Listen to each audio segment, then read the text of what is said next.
Hello' কিউটিজ, আজিৰ Pragjyotishpur Litt ফেষ্টে আয়োজন কৰা এটা আলোচনা চক্ৰত মাতিছে। তাতে যাব ওলাইছিলোঁ। কলাক্ষেত্ৰ বাণীকান্ত অডিটৰিয়ামতে হ'ব। এতিয়া আপোনালোকক দেখাই দিছোঁ কোন কোন গেষ্ট আহিব। সেই কণ্ঠৰ সোণালী যুগমীয়া কণ্ঠৰ সৈতে মোৰ কৈশোৰৰ পৰা পৰিচিত বহুত একেলগে পাইছোঁ। গতিকে ইমানখিনি স্মৃতি থকাৰ পিছত তেখেতৰ ভইচটো, তেখেতৰ কণ্ঠটো লৈ পেলাই ৰাতি অকলে বহাৰ মানসিক প্ৰস্তুতি নাছিলে। এইখিনি আকৌ বহু হাজাৰ বাৰ শুনিব লগাইছে তেখেতৰ কণ্ঠ। তাৰপিছত ফাইনেলি ৰৈ বিনালে ছবিখনৰ বাবে গানটো মই পঠিয়ালোঁ। এতিয়া গীতৰ আজি যিটো আমাৰ গীতি সাহিত্যৰ কথা পতা হৈছে, ময়ো বহুতখিনি কথা গম পালোঁ। মা আৰু মই দুজনী আহিছোঁ।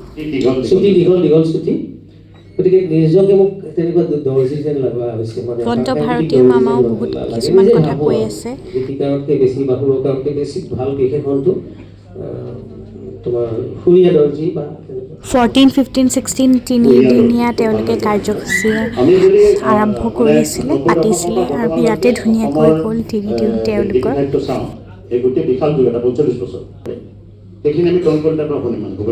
আমি 92ৰ পৰা শুনিব পাৰিছোঁ যে 92ৰ পৰা আৰম্ভ হোৱা এই সময়খিনি অসমীয়া গীতি সাহিত্যৰ বিশেষ বৈশিষ্ট্য প্লাছ জুবিন গাৰ্গ প্লাছ জুবিনৰ চিনেমাৰ গান।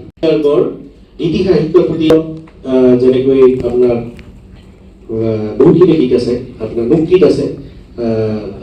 তাৰপিছত আপোনাৰ আমাৰ সাম্প্ৰতিক পৰিস্থিতি ইপচনলাল বৰুৱা ছাৰে বহুতো মিউজিক কম্প'জ কৰিছে, যেনেকৈ অহেতুক চিনেমাখন আমি সকলোৱে জানো, আৰু বহুতো কাম কৰিছে তেওঁ, ভাল ভাল কাম।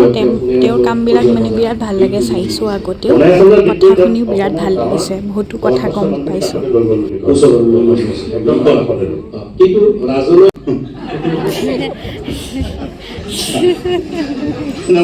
তেওঁলোক 14 বছৰ পিছত লগ পাইছোঁ। মোৰ চাইল্ডহুড ফ্ৰেণ্ডৰ ফাদাৰ হয়, আৰু মই চিনিয়ে পোৱা নাছিলোঁ। মায়ে কওঁতেহে মই চিনি পাইছোঁ অলপ চলপ।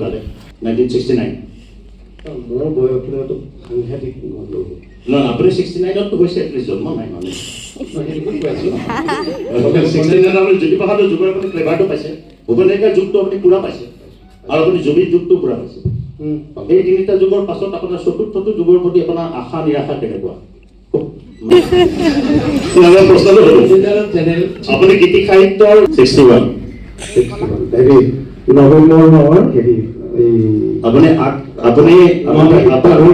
আপুনি পিছফালে ভাষা আন্দোলন কৰি আহিছে, আগফালে আপুনি চাইনিজ এগ্ৰেশ্যন কৰি আহিছে, হয়নে?